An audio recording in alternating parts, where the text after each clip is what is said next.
Write a story about being alone. By Wesley Kong. SMK Tamon Tunku. Write a story about being alone. By Wesley Kong. SMK Tamon Tunku. Last Saturday night, my parents went to their friend's wedding dinner.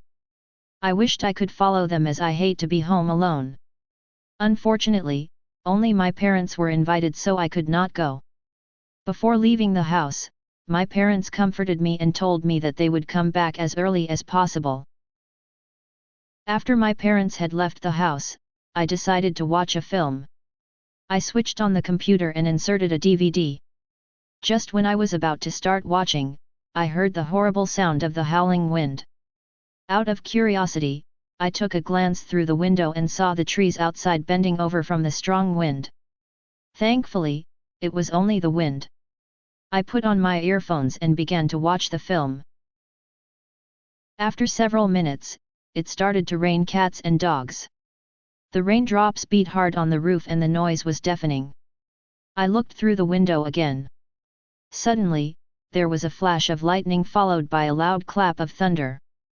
The sudden clap gave me a fright. I quickly shut and locked the window. I also checked all the other windows and doors to make sure that they were locked. A loud thunder roared again and the electricity supply was cut off. There was a blackout. I was nervous as this happened abruptly and there was pitch dark all over the house. The beating sound of the rain on the roof became clearer. Quickly, I calmed myself down and decided to search for my torch. I walked slowly in the dark, trying to find the way to my bedroom. When I was approaching my bedroom, I thought I heard a horrible cough coming from somewhere. I panicked and knocked my head against the wall. Ouch!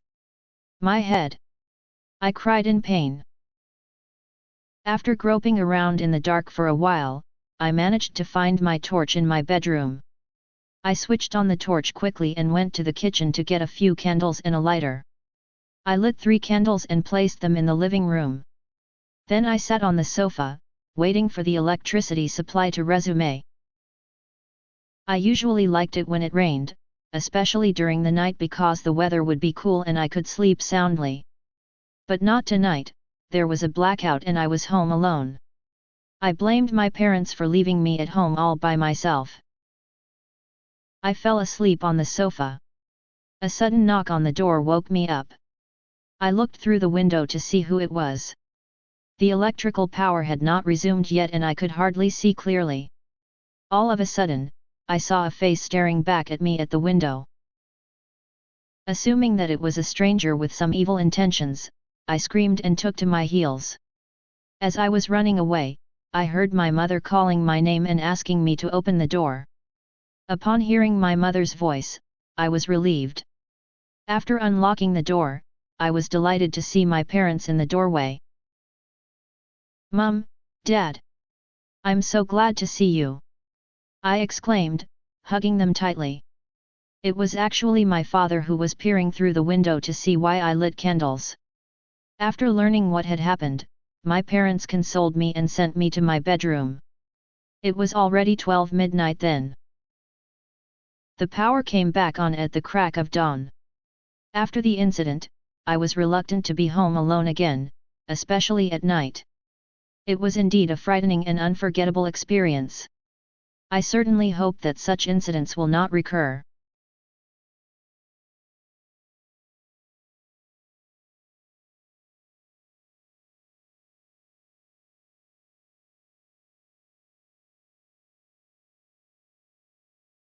Thank you for watching. Thank you for watching.